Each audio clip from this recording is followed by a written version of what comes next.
Hey Tubbs, can I be in your video? Yeah, sir. You feel me? We back with another one, man. Bring it back podcast. I don't remember what episode it is, but you feel me? We back with another one. I got a special guest, man. I met her when I first moved to Florida, man. She's business minded. She got her own storefront, working business. You like I said, business minded, doing her thing out here, man. Miss Jill Billion herself, I love herself. the Jill Billion of it all. Yes, one more time. You feel me? It's good to be here. I'm happy to have been in Florida. I appreciate it. I appreciate it. How you been, man? It's been a little minute. I know I've been fantastic. I have relocated to New York. How that's been treating you? New York is a good vibe. It's good business. Mm. It's a good place for me. What made you relocate? Well, I was spending a lot of time back and forth, and I just decided Mm. it's a good time to just stay. So Okay. I took a flight one weekend, and I just never came back. Sometimes that's how you got to do it. I feel you. Sometimes you got to get up and go, man. Get up and go to where the money at, where the business is at, man. Absolutely. I just want to start off this one by talking about how we met, though. You feel me? When I first moved to Florida, I moved here for school. So I was moving out here, getting ready to network with people, trying to figure out the ins and outs of Florida while I've been out here. So I went to an event with my cousin called Smoke Chella in 2019. Yeah. And it was a lot of great people, a lot of creatives, entrepreneurs, just networking opportunity, and just seeing everybody do their thing was just such a great experience, especially being fresh to Florida. Yeah. So I see a bright, hot pink business, you feel me, business casual suit on along the way. Like, yo, let me goddamn actually get out here and talk to people. Got to That's talking, hilarious. and I met some really great people that day, man. But I was the greatest. Let's just be honest. There you go. There you go. Straight like that. That's so hilarious that you remember that because I really just stepped through the event Mm. like to show support really quickly. I wasn't a part of it or anything like that. So I wasn't there long, but Mm. I do remember that picture that you took. Yeah, I definitely was capping at the time. I was not, my photography skills was not all the way there. I think it doesn't matter because we weren't on iPhone 14. Like we were still on like Yeah. 4 or no, maybe not. That's a Maybe, little far yeah, back. maybe I gassed it. We might have been on Yes. 5. No, we were on 6. In 19? Yeah. Come on, they come out with like 2 a year. Nah, I think it was a little higher. Maybe I was on A little higher. 6. I was too. I ain't gonna lie. I ain't gonna hold you. But I'm saying like camera quality for phones. Yeah, for sure. They upgrade real fast, but yeah, man. Like I said, man, I did cap a little bit, but at the end of the day, I was looking to get my foot in the door, just talk to people and meet people. But And here we are. So it worked. there we go. It worked. Boom. So, who is Jill Billion? Who are you? This is an interesting question. How do you know, where do you get that name from? Instagram. I got to call you for the Instagram name till like you feel me get the official. My Instagram name is actually Ash Cash Money. It's been that since Hey, Instagram popped out. for sure. And I will never change it because I have the original, no underscores, no nothing. Hmm. But I do have the alias Jill. And it's Hmm. interesting because I started calling myself that internally, and somehow maybe it just fit because people started calling me that, and I never introduced myself as that. Oh, I'm about to say. So where did it come from then? It came because I had gotten into business management, and I was in a lot of more corporate meetings, and just I was with hanging out with a different crowd than my age group, and I Mm. started getting more into business professional wear, and I was like in Toastmasters and just like kind of on an elevated space, and I needed another kind of character Mm.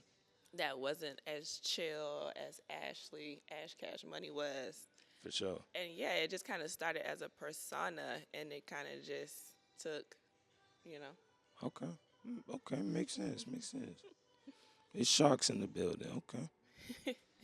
So start from the beginning. Like, what got you to where you are now? Who are you? Well, where am I at now? Tell me. You got to be more specific. Come on, like. Tell me Starting about from you, birth? starting from. I mean, once you understand where your journey, how you got here. Like I said, I did research. You play sports outside of just fashion. All the where you, I love it, everything. Yeah, so I have a variety of life experiences, everything from um, academics, Mm. athletics. I was a D1 athlete. I ran track for Gotta cut you off. for UCF. Shout out to the D1 athletes. Yes, and shout out to UCF track and field because we really put that program on, and we had 6 championships while I was there. Um, Very great coach. She went to USC after that. Um, we had a very great time. It was a very great time for college sports. Then it was very different. I wish we could make money like if we could have made money while I was in school, I probably would have been in so much trouble. Because Yeah, I'm about to say them NILs was definitely clutch. I know a lot of people was mad, not necessarily mad, but like, dang, I wish. I would have been. I probably either would have been in trouble or I would have been doing very well because I was very interested in business to the point where my coach felt like I was very distracted. I was doing so much other stuff, making money. I had little businesses in my dorms, and like I was into all types of just business stuff with the athletes and stuff around. So yeah, I went to college. I ran there, and immediately after I graduated, I joined the Army, and I did 5 years in the Army. I started Closet Freekz while I was in there. Okay. But yeah, like I've been to jail.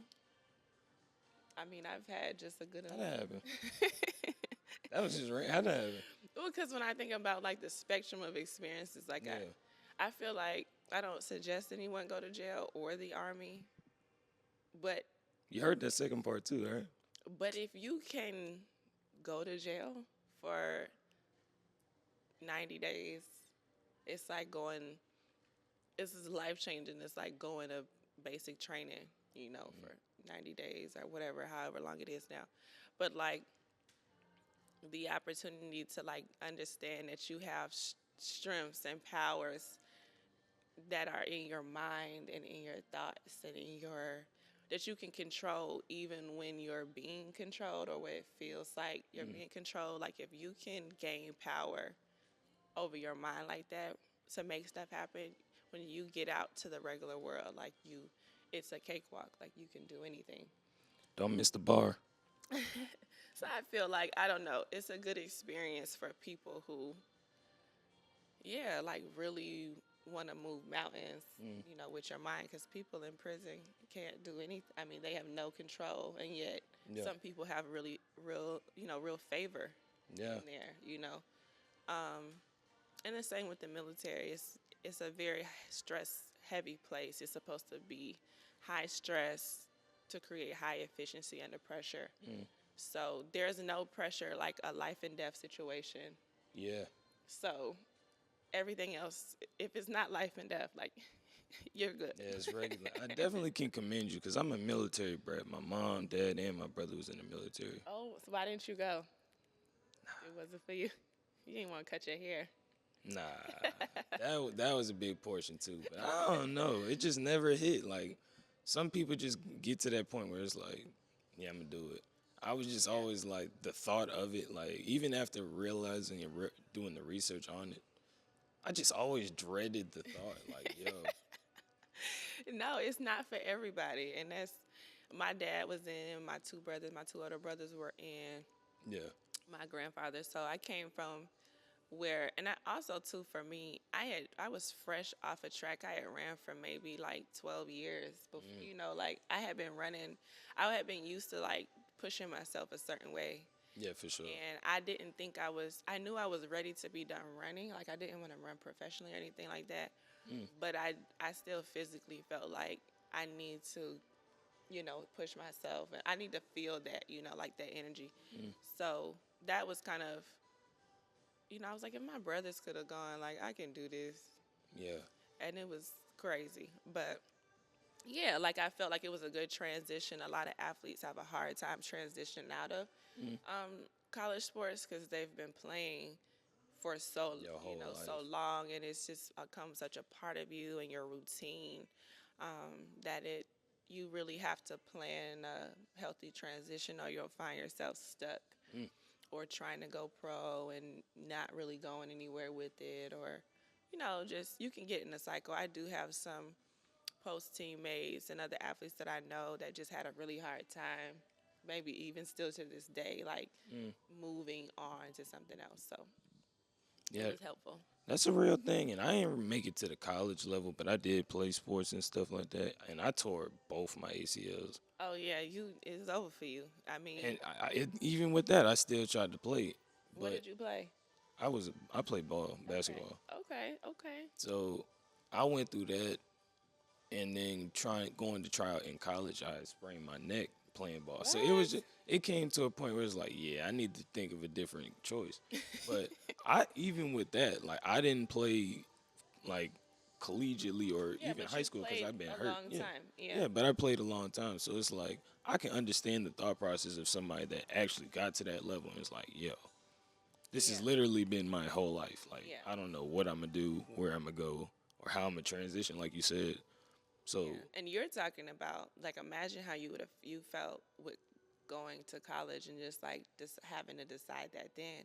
mm, But like, imagine when the pros is your cutoff, and like now you've yeah, done this all through college. College did not prepare you to do anything else but focus on the game, yeah, and it's you don't make the cut for pro sports. Now it's like, no, really, what am I gonna do? Because mm, I'm a college hero or I'm a hometown hero. Like, for sure.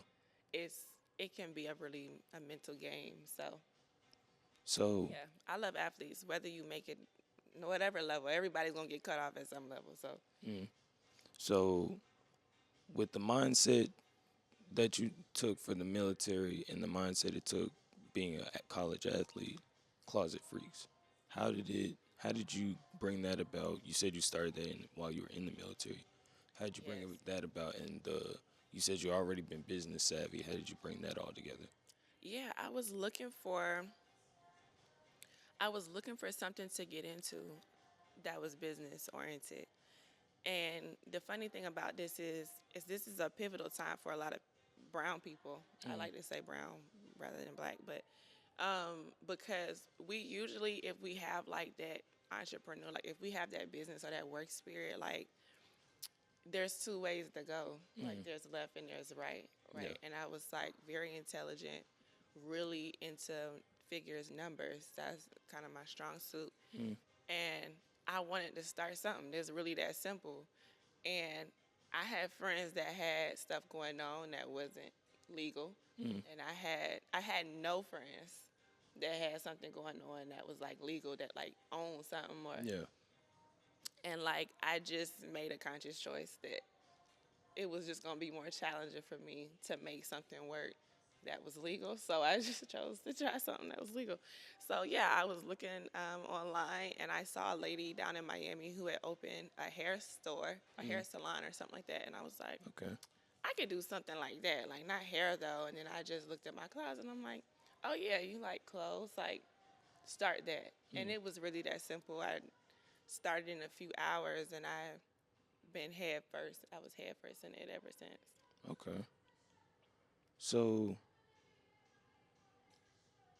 well, with that being said, where did your hustle to go head first come from? I think I was just focused, and I was locked in. Like, maybe it was from sports or maybe it was from school. Like, I always had this dog mentality. Like, if I put my teeth in it, like I'm gonna drag it Mm, till I'm done. So it really was just like a wide open lane that I had no blueprint for, and I didn't see any ceiling, so I didn't even know if I was doing things right or wrong. So it was mm, like you know what I mean? Like, it was just really easy to say I'm gonna do this, and then one foot, in front of the other. I like any challenge where I have to learn a lot. I have to learn something new. I have to learn a new industry or market. I have to learn new figures. Like, Mm. so it was just like, it was interesting Mm. to get good at having a store or selling clothes and then having a store, and then continuing to grow that. So I guess I was more interested in just the process of like how to make something from nothing, Okay. and that was that. I mean, I don't think, like I said before, quitting was kind of not an option. Yeah. And I just got to give you an applause because that's really a lot of what this podcast I'm trying to build is about. Like, you're put your what you ooh, stuttering. You transition from one thing right into another thing, and you went straight head first into it from a business and an entrepreneur's mindset, and that's just commendable because it's hard. It's not easy to do that, and it's a lot of work. Like out contrary to what most people think. When you're in your younger 20s, I'm in my younger 30s now, but so I would have started that about 10 years ago now. Mm. And like when you're in that younger age, you're just a lot more fearless. Like you don't know, you don't assess risk Yeah. because you don't know what face down is. Like, you know what I mean? Like we get more afraid as we get older because we want stability. Yeah, And for we sure. want to have somewhere to lay our head and a roof. Like we start thinking about the horror of things. And back then, like I did not, like I never thought about like if it doesn't work, like I'm gonna have spent all this money. Like I didn't even think Yeah, about. for I sure. didn't have any fears. And I think when you're younger, you can move like that. And if you can, you should because you don't get that back. As you get older, you will continue to get more and more afraid. Like that's Yeah. just what it is, and you will need to rely on the times where things work. Like you need that muscle memory Mm. because a lot of the stuff I'm doing now would be insane Yeah. if I didn't have the muscle memory to know like, oh nah, this works, like this works, this works, this works. And I wouldn't be able to build on that. If I would have started a business, a new company now like that in this time, I mean, I'd have been hard. Like there's just no way I think I would have been able to do it for so long and whatnot. So I just encourage people like start that when you're fearless. Mm. Because, you know, bills and stuff start kicking in. You start having Boy. kids. Like, Yeah. next thing you know, it's like, I can't be seen out here failing. For sure. You know, and that's a real fear. Like, I didn't have that. That gene was gone. So, Yeah, and we were talking off camera a little bit about how you felt like the vintage scene wasn't really popping like that out here. yeah. Get into that a little bit. Yeah, so when I was choosing what business to start, I had done some research and I got really big into the sustainable side of clothing and how it was even back then, 10 years ago, it was looking crazy. Like, dang, we're overbuying with nowhere to put these clothes. Yeah. Like, the world is going to contribute to global warming. Like, it was already a good amount of data out then. And I felt like at the time, it was like a $64 billion problem Mm. and growing.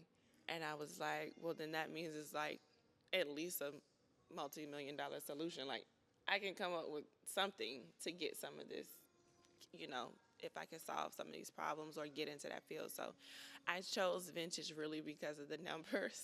Yeah. And yeah, like the scene in Orlando wasn't, I don't know what it was, but it wasn't really like a fashion scene at all to me. Mm. And I was always real into clothes. Like I'm a fashion person. Yeah. I'm well, yeah, I'm a business person who is fashionable. Yeah.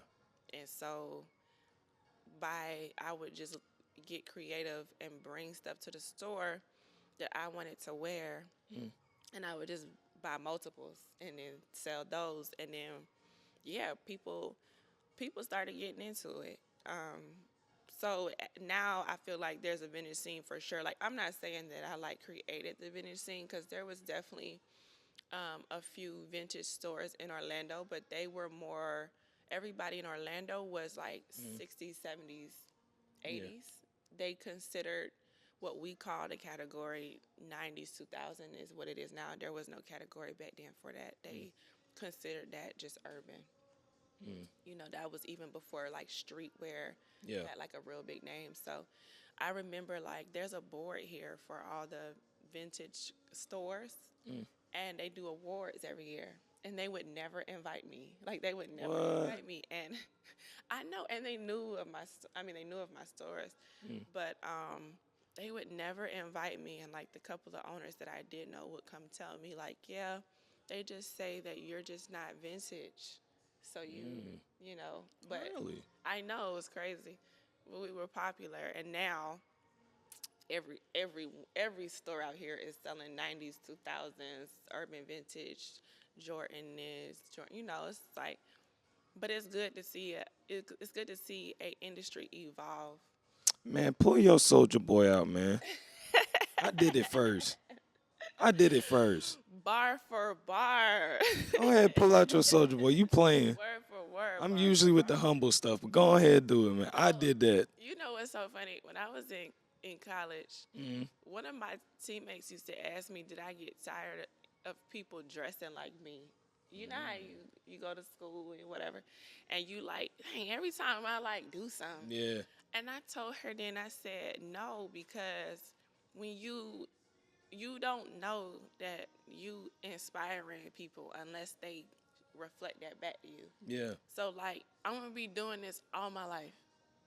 If I'm mad now, I'm gonna be like, oh, I got a long life of being mad. Like For sure. the whole point is to continue to move in a forward direction.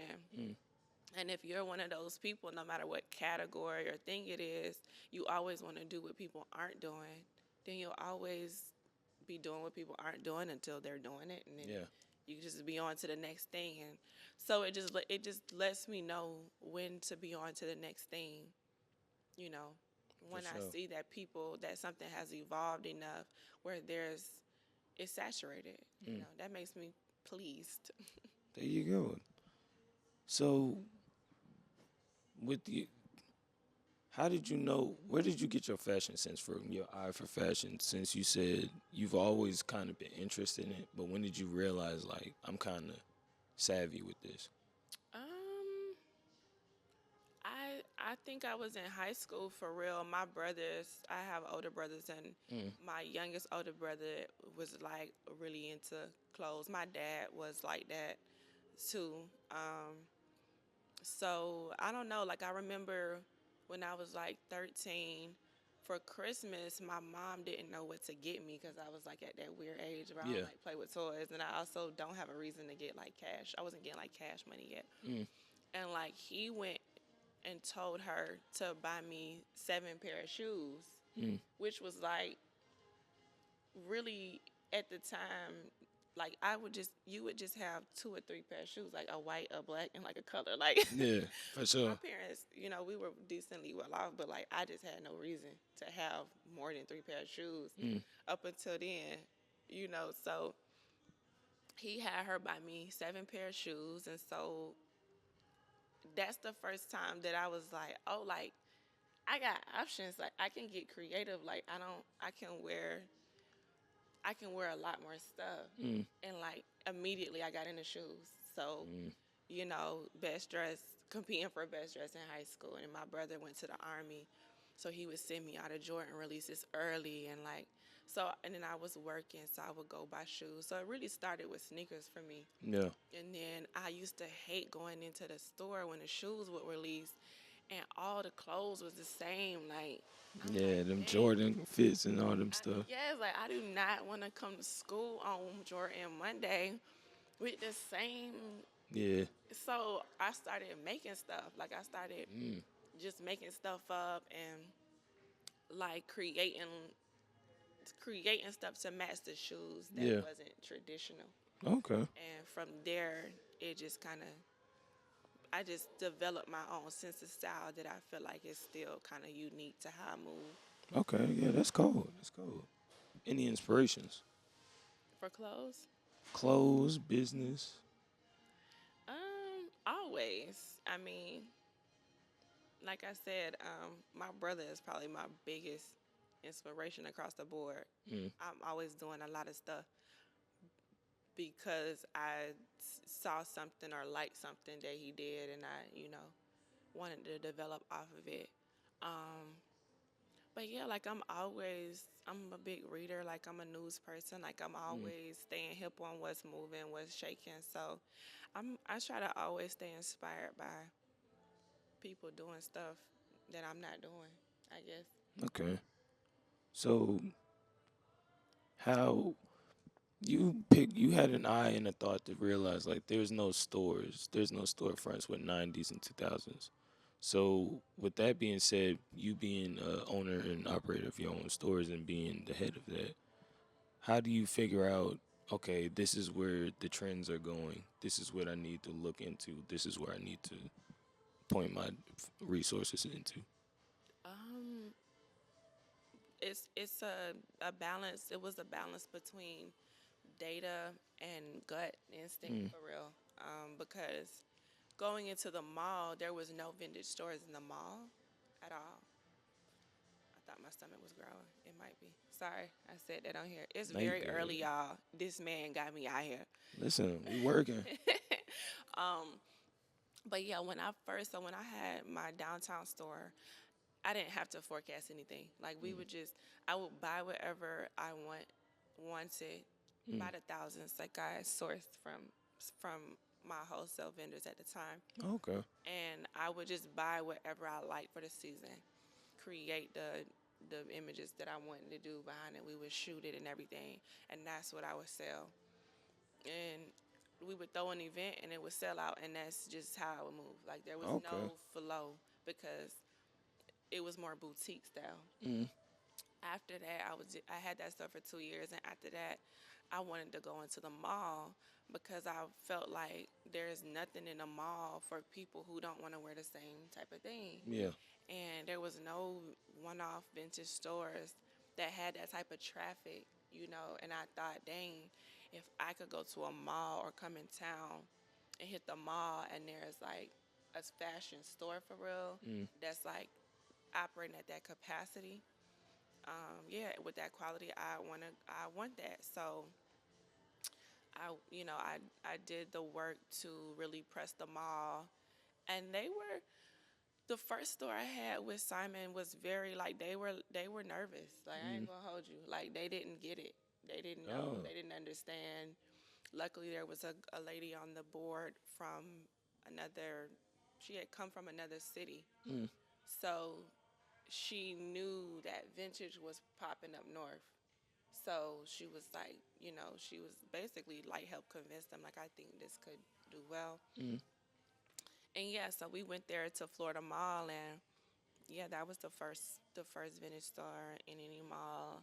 I know not in their portfolio, but definitely down south. And we kind of built a partnership from there, um, to consider doing other stores in Mm. there, like Vegas and Toronto and in other markets that they had that were like on the verge, like Orlando kind of was. Yeah. So forecasting there is like, well, first of all, you have like 200,000 people walking by the mall every day. Mm. You open every day, whole different ball game. Like I couldn't just buy what I wanted and sell out. Like we had to keep a consistent flow. We couldn't sell out. You can go broke, and we did. Like people don't really know that, but like that store pulled my edges out because we had such a big first week Yeah. that we really needed to close the second week. Like we Mm. really needed to like Wow. re up. Like I just didn't expect us to sell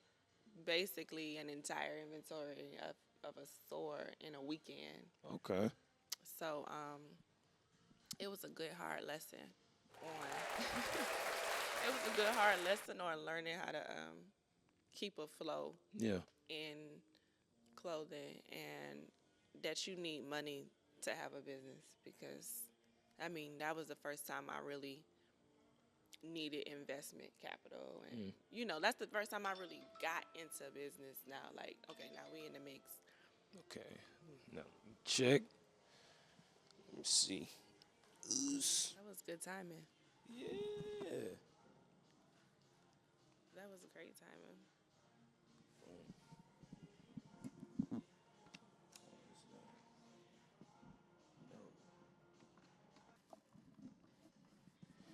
And we're back, man. We just took a little break, man.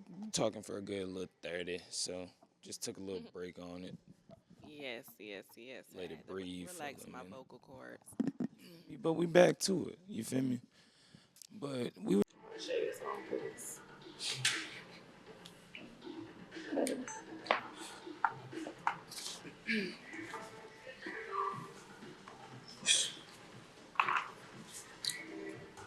alright.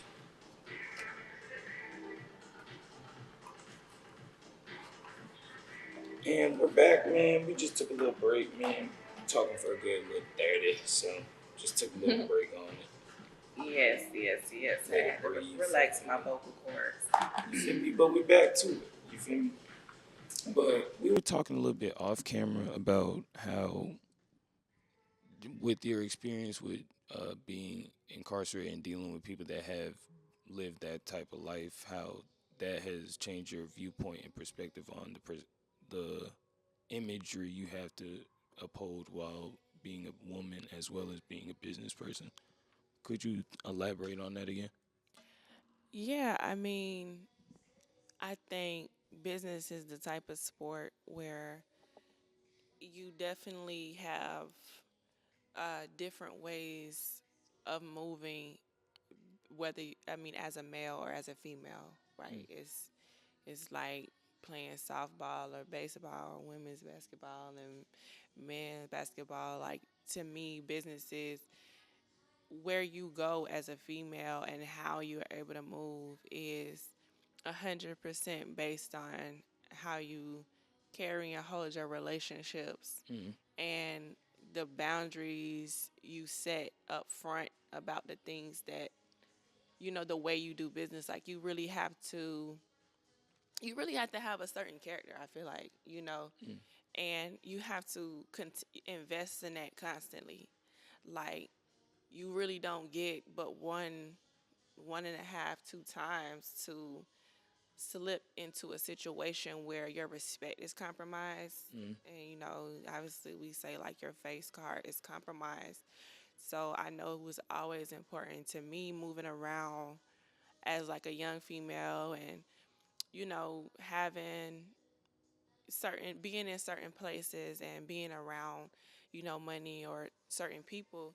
You you're gonna automatically, well, I ain't gonna say automatically because I don't think I automatically got that, but it's easy to get the reputation that if you have things as a female or if you're moving around with money or you doing certain things in business and you're making moves, that you're doing something for it or you Yeah. got somebody sponsoring you. Now, like that's not taboo, but like Mm, 10 years ago, it was very taboo to be any type of successful without a dude, yeah. associating yourself. And so, yeah, I, I have kept the associations between what my private life might be. It's not public information. For sure. I've been specific about how I move around in social circles, even, Mm, and then also like being consistent with how you handle your relationships with people of the opposite sex, older and younger. Because in business, most of my peers are, and they are always like in their 40s, 50s, and 60s. So, mm, being upfront about what your demeanor has to be. I mean, because anybody can consider that you want something, mm. you need something, you trying to start something, maybe you need some investment capital, maybe you just need some information. And I do know of women who are no longer in business because it got too hard for them mentally because you compromise. Yeah. Like you compromise yourself so much that you start to wonder if you really made it somewhere or Mm, if somebody, if what you have to give away for it and how far can you get like that. And yeah, like I remember it being a very difficult thing. So now I love to see that they give more money and opportunity to women in business so that you can go around Mm. going through certain situations. But I mean, obviously now too, people want to be like kept and they want to be they would rather have a man, help. Like that's not taboo. So Mm. that's interesting to see that now too. But yeah, like I know that I had that in my mind, and it was very important to me to keep a certain reputation and a respect with everybody around the city and the community and in my social circles. And I'm very fortunate. I'm very, very fortunate that that was my outcome. Mm. That I don't have any crazy stories. I don't have any crazy situations where someone tried to say I did something or call me out or Yeah. disrespect my name. But I think it's important for people, and especially girls at the time, to see that. Like, oh, like, it's females that move around here and get shit done Yeah. who really, they running shit. Like, they not, For sure. they not compromising. So, like, that's not the way. And most of the time, people just need to see that that's not the way. And then they figure out a new way. Um, but that was something I really like. I know I really invested in that while building my career in Orlando, and I probably put a lot more focus on that than I don't know, maybe I should have. But it has carried into like now the stuff I do now. Just my whole business demeanor. Um, yeah, it's made for a certain level of success that I appreciate. Yeah, and it definitely takes that. Like, you really have to keep your face guard, your face clean to keep good relationships around. Because a lot of times when you outside just living ruggish or just any type of way, people are going to separate themselves from you and Right. don't want to be giving you opportunities to work or elevate in whatever field or goals you're trying to get to. So you got to keep your face clean out here, people.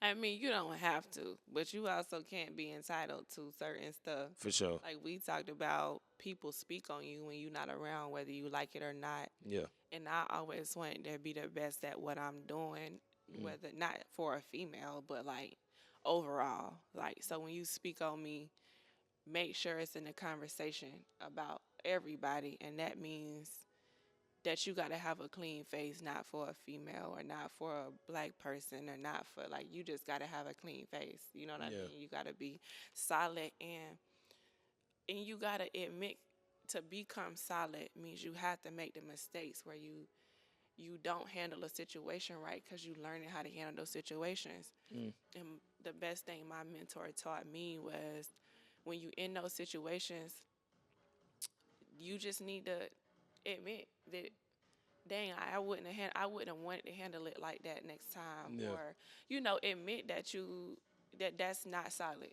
For sure. And that's very difficult for people to just be like, dang, I ain't mean to, I should have paid you back. Like, that was the wrong way to handle that. Mm. Boom. So that is, admitting when something was the wrong way to handle something, to me, is the best way for even people that you do make mistakes with to still carry your reputation a certain way. Like, Mm. yeah, like this person is solid and they're about their work, you know, because at least they let me know, where they fell short, For sure. which is okay. For sure. For sure. We talked about a little bit earlier that how you were an athlete, man. I always see you at basketball games, football games.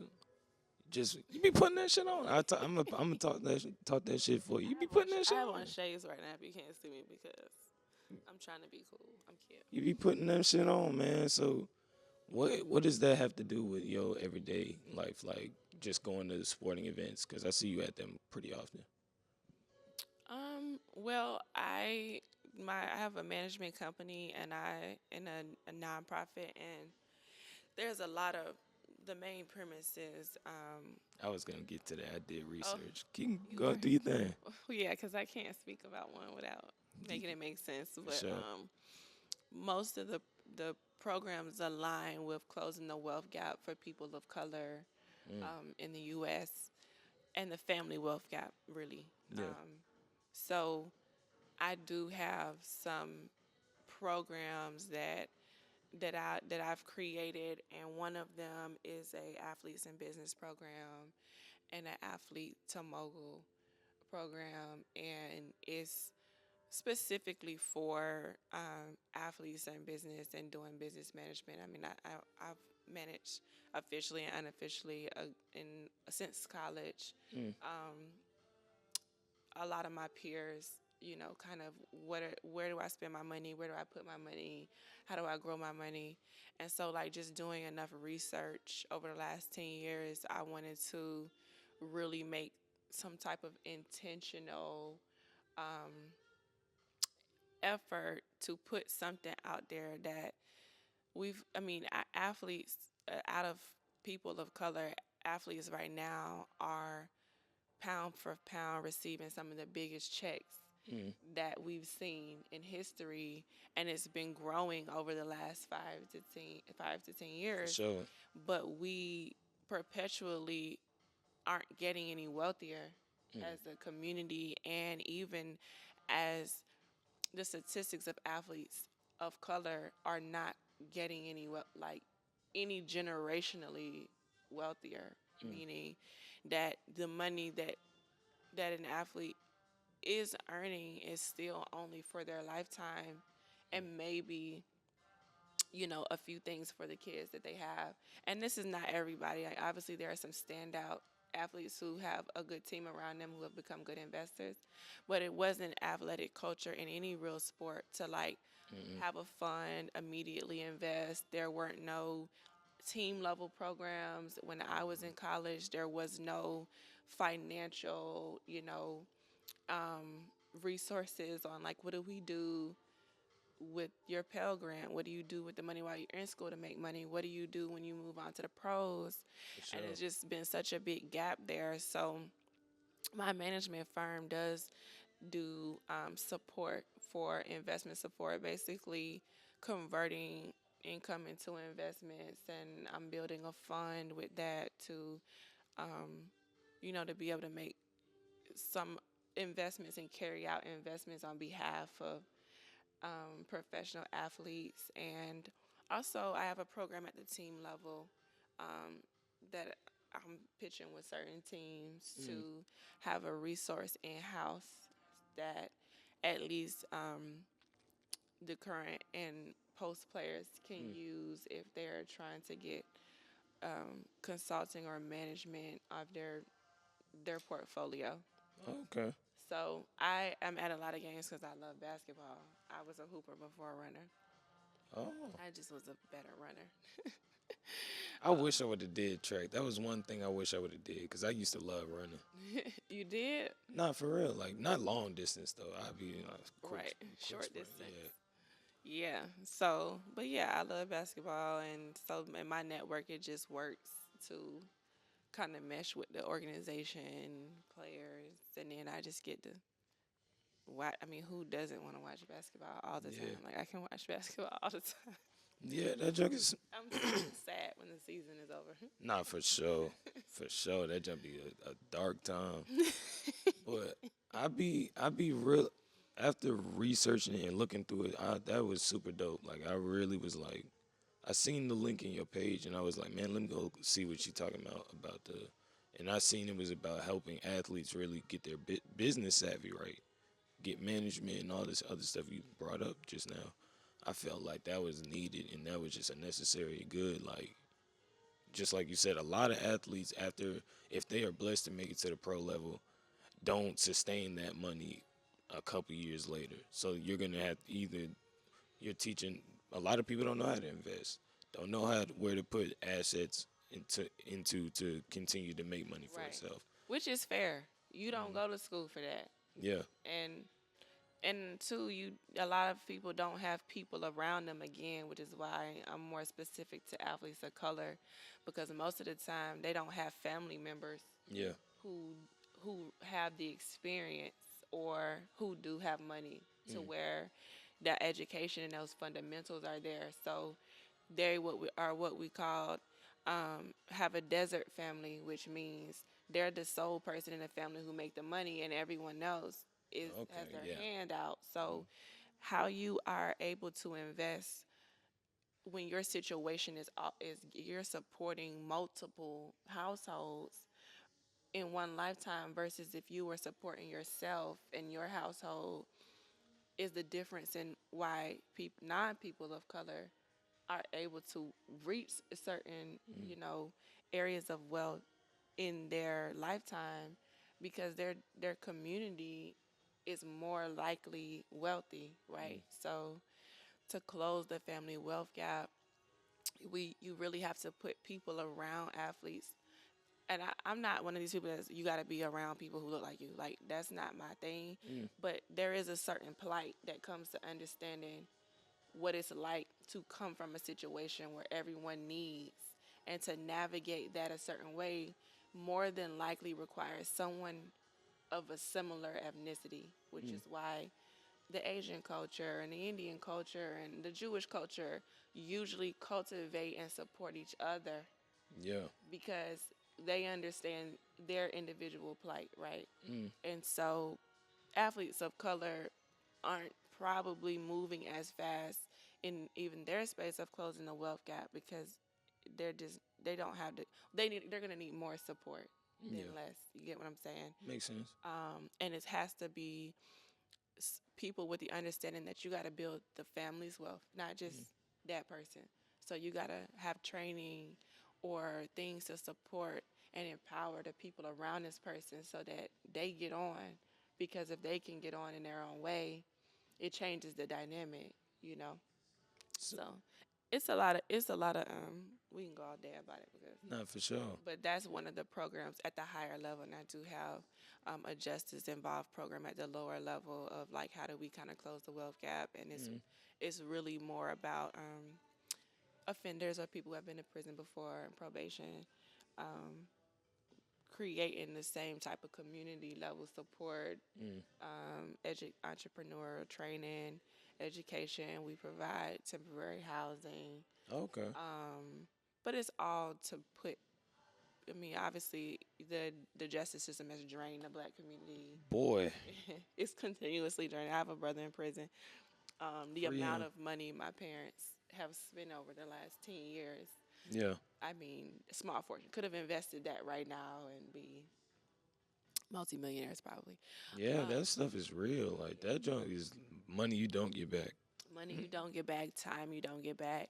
Yeah. So if we can eliminate the recidivism rate, which is the amount of times someone will go back to jail, the probability, keep people out the system. Like I'm not fighting in system right now. I'm letting other people do that. But if we can, like provide the resources that when someone comes out, they not on their way back. Yeah.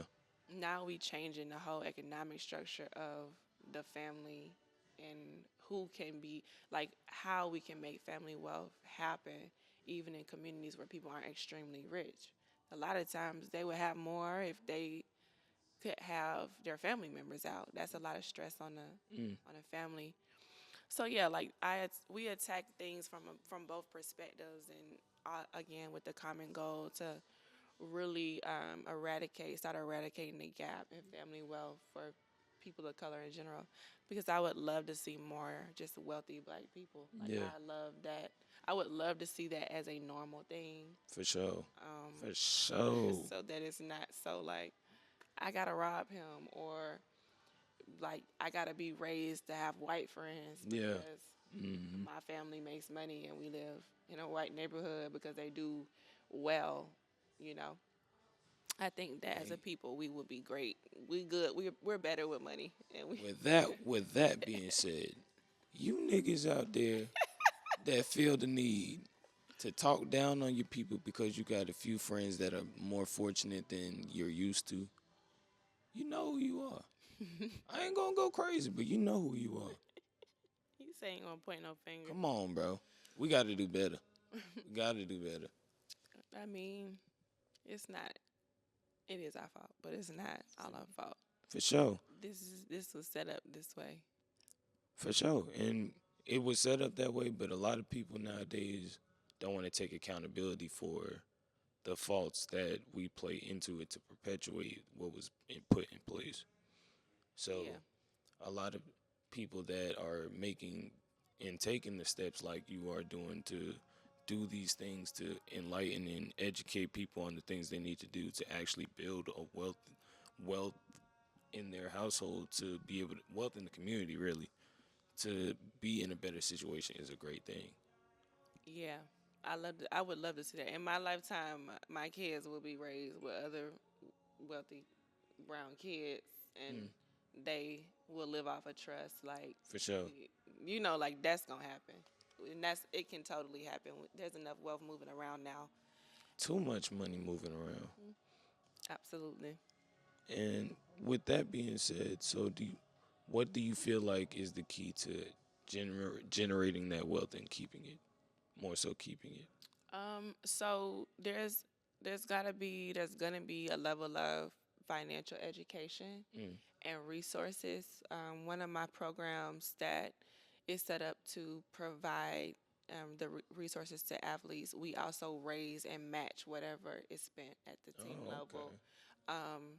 to provide to public community, the community that the team is in. So it's really going to be about that financial education, the training to have the type of skills that if you have a family member that has a company or has a business, how do you empower the people around your family that can also work or support that business, so that there's some ownership. There's going to be we really just need to see better ways to invest. Like there's a lot of opportunities that I see from my space on the finance business side that I know.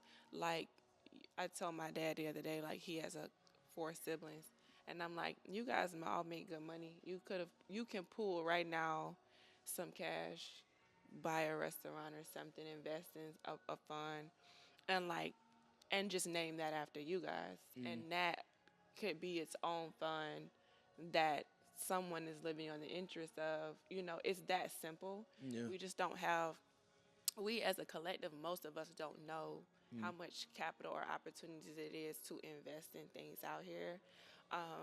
There are a lot of companies that are brown owned that are like raising capital, which is why I wanted to build a fund, because it's a lot of good big investment opportunities. We just need to know. We just need to know about them when the time comes to put the money there. You have to be able to be ready. And so yeah, there's a few ways. What I'm really building towards, what I'm really building towards is I know a few people that are arguing currently for our reparations bill. And I don't know. I didn't believe that it was going to be a thing, but it is slowly becoming a real possibility. Oh, okay. And I do a lot of work with the funding. I get a lot of work with a lot of funds and govern a lot of funds from the state from my other programs. But like one thing I do know about that is that at some point, if as that becomes a closer possibility, the questions are being asked, like what type of programs will change and support the economic growth of the entire ethnic group. And those things have to be a part of the check. So Yeah. the check is not going to be cut like a PPP where you could just go run off and do whatever. I mean, you will essentially probably be able to do whatever. But like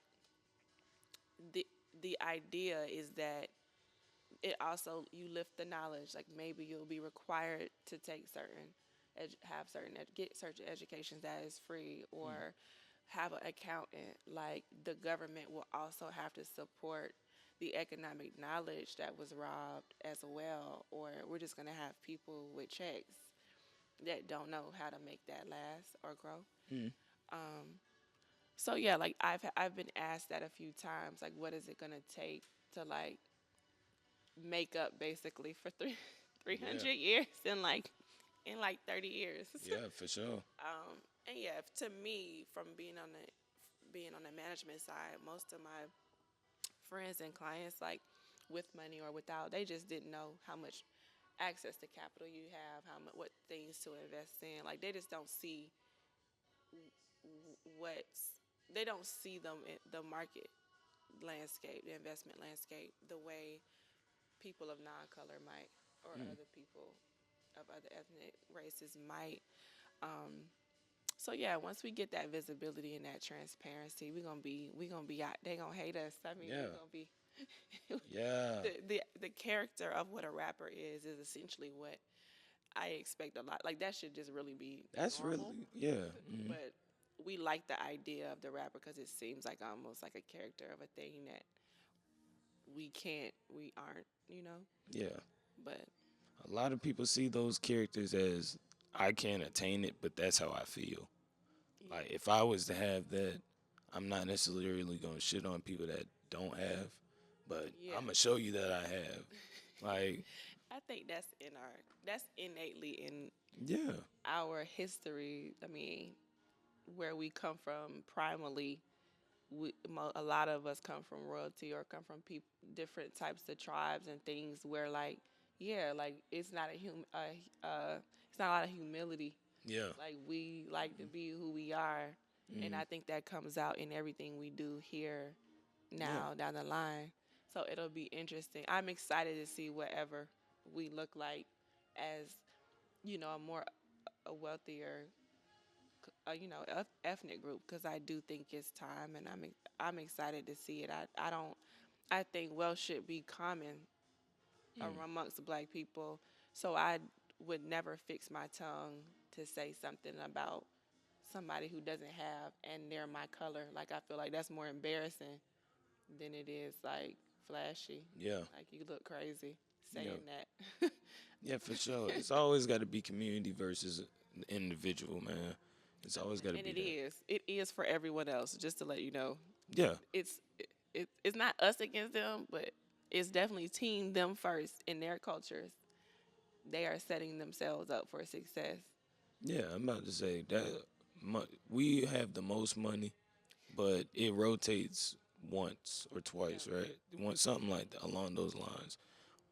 We got to figure out a way to keep it rotating because everybody else got the formula at this point. Yeah, they get our money. hmm We spend it with them. That's the formula. That exactly, exactly. We the formula. We are the formula supporting everyone else's economic success. So So we talking about economics now. You said you had a hot take for me. You I feel me? did, but I forgot what it was. Hold on. You say a lot of people nowadays more so don't want to work, but don't want to actually, you want to make money, but don't want to work. Yes, I did. Yes, okay, so my take was that I feel like a lot of brown people or people of color, like there's a complaint right now that we don't want to work. When I say we, I mean we don't want to go back to work. Yeah, We just don't want to work. We want a soft life, like at this yeah, for sure. We came up out of that pandemic and nobody was feeling nothing. I'm not going back to nothing. And so I had this conversation with an Indian friend of mine. He owns like some hotel properties, and he said this thing to me, obviously in confidence. So I'm sorry that I'm sharing this conversation, but well, Exclusive. he's asked me this question. He was like, why are African Americans um, giving and receptive to other cultures coming in and taking their jobs?" And he was referring to in New York right now, there's a lot of movement right now because there's a lot of immigrants coming in that were refugees. And one of my programs is temporarily placing them, or helping with temporary placing them, and then putting them in the job market. Because the job market, there's a shortage of employees, and they are working class of people. Like, they want to work. So that's how the conversation came about. And his thought was, well, you guys don't get angry or anything. You know, you got that. It seems like everybody's so inviting, but I feel like I would be angry because they're coming to take your jobs. They're not coming to take my job. They're not coming to buy up hotels. And I was like, honestly, the truth is, they're not angry because black people are tired of being a working class. They feel like they deserve to be above the working class at this point. So if anyone's going, they've done the hard jobs for their parents, and their grandparents have done the hard jobs, and you can continuously see, you know, Americans of non-color continuously being successful and not making up the working class. Yeah. So they feel like, well, we done been here long enough. We entitled to live in the, you know, we're entitled to being either equal or just under whatever, you know, the upper class is. And that to me is how I explain what I felt like, that level of entitlement of, yeah, I don't care. They please come clean, you know, floors or watch, you know, someone else's kids, or like do those jobs because we out, we out. Like Yeah. we just trying to live and live life and enjoy life. And so I don't know if that's like, obviously, you know, that's not everybody. Like that's not generalized, but that's how I explain it to him. And I really do feel that, like, I do know, I don't think everybody wants to be an entrepreneur. I mean, because I mean, that's just a lot of work. Like, it's like Yeah. more work than going to For work. sure. But I think people just don't want to. I think people would, there's a lot of people who would be satisfied just not working at all and say living off of trust like a lot of our counterparts do, and just figuring out what they like along the way, but not living off to survive. Yeah. A lot of people of color are still living to survive, so everything is about getting a bill paid or getting out of a place. You Yeah. know, it's not like, hey, I'm alive, so my life and my needs are taken care of through old money that my parents had invested and owned. So I'm working because I like this thing, or I'm working because I want to. And I think our generation is getting that itch. Like we about to figure something out. No, for Because sure. I don't want to be out here working hard. Yeah, and I was talking to my pops about that like recent, and I was like, coming from people, the generations before us, and I can see both sides honestly. Like, I feel like a lot of people nowadays after COVID hit, they had a lot of time to truly like look within to and like really realize like, bro, I'm not happy with life. Like at the end of the day, like I hate it here.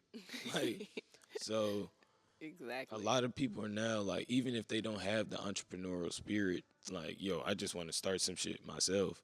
It's more so like I just rather not work. Not work. And I feel like the the virus was good and bad in that sense, because I feel like the thought of it actually being a thought, like the mindset, like, yo, working shouldn't be the end all be all to just survive. Like I'm living check to check just to maintain, and every once or twice a month I go on vacation and actually live, Yeah. like And it actually used to be live. once a year. There we go. COVID got people realizing you can just be outside. Exactly. Like it's a lot of people that took advantage of that time and like realized like I really don't need a job to generate money, whether it's from a business, stocks, just whatever assets you built up during that time. And it's like, yo, like I don't have to work hard per se. Like, so it's a lot of things where people, it's like it can be a good thing, Yeah. but some people turned it to a situation where it's like, fuck that working shit.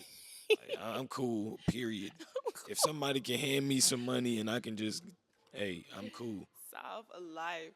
I agree with you on that. It could be bad too because I have nephews that are 14, which is Well, I had a job before 14, but that's like I Working, started yeah. working my first Chick-fil-A, like my first major job. Mm. And like my nephews is not like they in social media world and they not with this shit. Like I'm like, you might be washing dish. They ain't trying to wash a dish. They ain't trying Oh, to take out that's the trash. I I'm knew like, people like that though. I'm like, That's what you crazy. trying to do? Like you 14, you a liability to this company anyway. So Hmm. you should be able to do whatever they want you to do. But like the younger generation is also on the bad end. Like, yeah, I'm trying to not. People are making money on YouTube. Like that's what Yeah. if you tell me. Like I'm not saying like I'm constantly on him, so he does have like a mentality, but it's definitely one that I had to like continuously beat because I know a lot of his friends are like, yeah, no, I don't know what I'm gonna be, but it's not gonna be hard. Like I'm not. Yeah. I want it easy and quick, so it'll be. And so a lot of younger people are not really acquiring skills outside of social media. Yeah. So it will be interesting to Yeah, say the least to it's see. gonna be a crazy next couple years. It could really go one of two ways. Like so, it's like that is a lot of problems now. Like a lot of people aren't going out to actually find skills. Like a lot of people don't want to work, but honestly, like it's a character building like experience. Like you have to learn how to truly follow directions, what's effective leadership to be able to even think about leading other people. So if you're not even at that point where it's like you can deal with different personalities, you can do this, you can do that, then you shouldn't be worried about all the extra stuff anyway.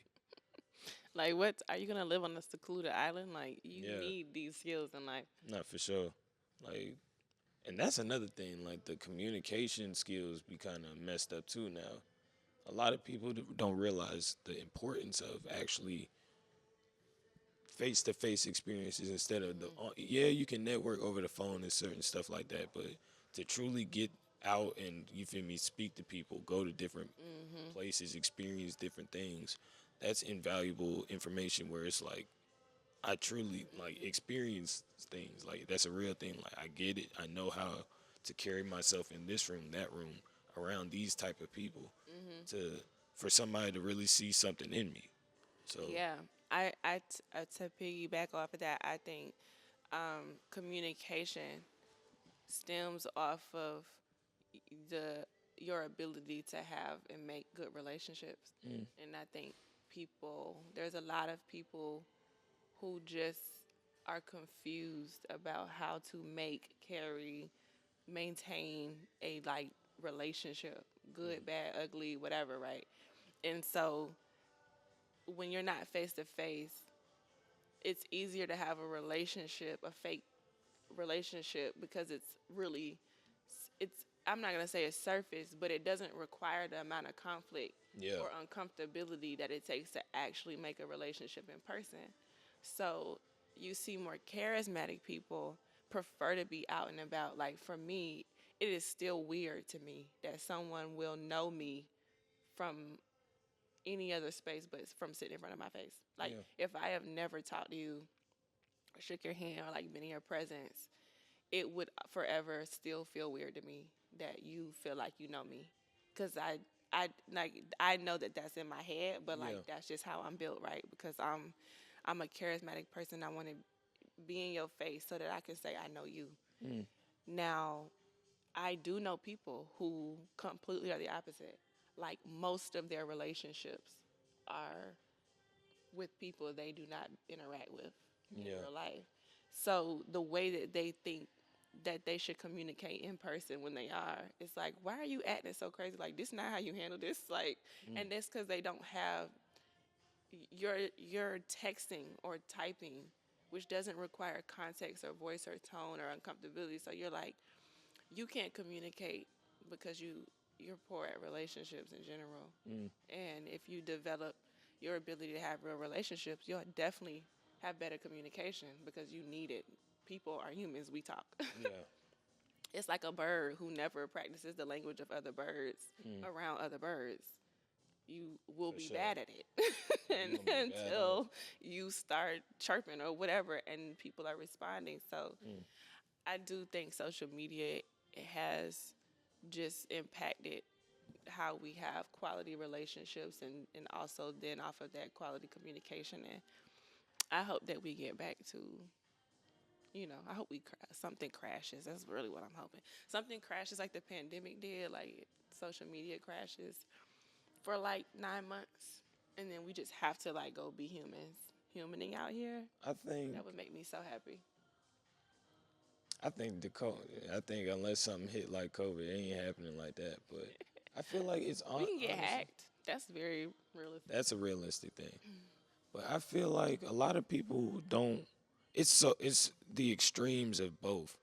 Like I'm either always outside communicating with people and the line of communication on the phone is bad, or I'm so invested in my phone.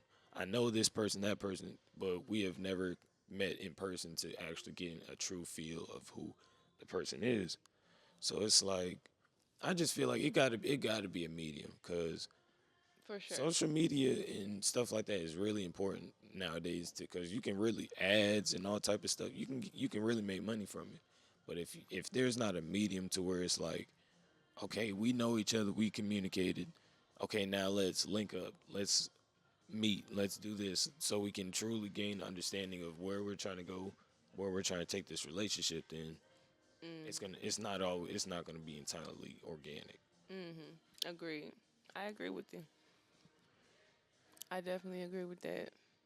So what you got coming up? What you got next? Um, well, I kind of shared a little bit, but I'm in New York. I'm really big on my nonprofit. Hmm. It's my new kid. It's my new child, and I'm really big on my management company. And people ask me all the time, am I gonna have a store there? And at first I thought I would, cause it's just like when you're used to doing something, you just This is what at the time. This is what I wanted to put my all into. This is what I wanted to be. And now it's time for me to rebrand myself and elevate to the next level because of that. So I commend you. Like that's respect. A lot of people will hold on to things way longer than they need to. drag it out. And now Yeah. it's the next cycle of your life, and you just trying to keep it up. Yeah, for sure. We talked about this off camera, but I was telling you about the pressure of like the press and stuff. Like I had, but when I literally looked up and like we had press and stuff, like Yeah. people there was expectations, and like Mhm. it became a thing beyond just whatever I wanted to change it to Yeah, for every sure. day. You know what I'm saying? It starts representing more than just you. Mhm. My very first store downtown was next door at the building next door. Mhm. And the mayor named Closet Freekz Day, May 23rd, gave us a I seen proclamation. that. I actually seen that. Yeah, I was the first black female, youngest black female. Like, there was so many awards. You knew it was Don't coming. you do it. You knew it was coming. There was so many awards. And I was just like, wait, what? Like, I'm just trying to, you don't think that you're doing all of that, right? And then Yeah. one day, somebody points out to a crowd and says, like, oh no, all these people are watching. Like, you thought it was just you in here. Like, Yeah. and it really created, like, the type of pressure that you have to carry. But then, like, again, when you go to decide not to do something anymore, that's your decision. Yeah. But you still, people are, that people know you for things. Like, that they're going to ask how things are now. Like, that they're following up. So even the pressure to even have something to follow up with can be stressful if Yeah. you really let it. Like, I just can't not have a thing. Like, not have a store, or like also when you mentioned Toronto, it tickled me. Like, Yeah. What's up? What was up with that? Like you I don't said. know. Like, I think someone was making a future for me. Like, Yeah. what's your next thing? Because I don't recall being on record saying that. I mean, it was an internal. Like, I had a conversation with Simon, but Mm. I didn't say that. So Basically, somebody put out an article saying that she was finna open up a storefront in Toronto. And I was like, whoa, I gotta ask about that. And she gonna I mean, tell it me I have sounds no clue lovely. what you talking about. I'm like, It sounds lovely. It's not. It wouldn't have been off my radar, but I'm saying, yeah, my steps were being ordered, and it So was like, okay, so now it makes it come full circle. Now for the understanding, like what? What you mean? Like they just yeah, like that's not where I was going with it. yeah, You know. that's not what I was going with it. But again, people will make it difficult for you to become somebody else, especially when people know that you've done Yeah. something. So yeah, I don't know. Like I haven't lived long enough to know if it's even a big deal or not. But I'm just saying, it felt like I was in a marriage, Yeah. and I was ready to be in another marriage. For sure. For sure. I ain't mad at you. So yeah, Well, I hit on everything I wanted to Did ask you. you? I appreciate you. yes, Like I ain't think I had that a good time. yeah, I ain't think that meeting you that one time would turn into this, but I appreciate the See, conversation. what you can't get on social media, because if I wouldn't have met you then, that one time, you would have gone into that category Yeah, with the crazy people who keep wanting to talk on podcasts yeah, for that sure. I ain't never met. Like, you think Nah, the makes first time sense. I'm about to come talk to you is gonna be in person? For Not sure. you, but like Yeah, yeah. think about that. Like, I've never met you, and I'm finna come sit in a location. We gonna have like a real conversation. For sure. That's not weird. That's weird, y'all. I'm Yeah, sorry. I got you. Exactly. You better, See? and we need to do coffee or like something. I just can't. Makes sense. See, get out and talk to people, man. I can't. You never know what you might learn, who you might meet. But like I said, I appreciate all the information, man. If you got anything you want to shout out, you can do that now. I have nothing I want to shout out. Mm-hmm. I am perfectly content with the management of my own For sure. work, that I don't want to. I don't need to put no expectations on it. For Like, sure. we out here. Yeah. So I'm interested. I'm happy to be back in Orlando, even though it was only for like 2 days. Yeah. It's that the city is definitely changing. So I will say, whatever is coming next, like, cause I mean, it looks completely different. I've only been gone a year, so I whatever it's evolving into, like, I hope that everybody can stay positive and stay hopeful and stay fearless. And Orlando's a really easy place Yeah. to do a lot, to try a lot of stuff. So yeah, like, I hope that the network that you're looking for and everything that you kind of hope a city like Orlando can be, I hope that it progresses and not digresses, because that would be very sad. We had a very rich 4 or 5 years, 10 years prior to the pandemic. So Yeah. we definitely had that community and that network and like builders out here. So yeah, I hope that that continues, even if I'm not like really a figure in this space. Like, I still have a business here, but I mean, Mm. if I'm not here, I just hope that it continues to grow. For sure. And I pray and hope all prosperity and prosperous things on your you. nonprofits, all your business endeavors. And we definitely need to get some business stuff going together, because you was talking my language. I got you. I got you. I definitely appreciate you. Again, Jill Billion, you feel me? We got to change it to Jill Trillion now. Jill Trillion, you feel me? We get getting more bread, more money, Jill more Tri- opportunities. Jill Trill. I appreciate everybody for the support, you feel me? And we out of here. We out.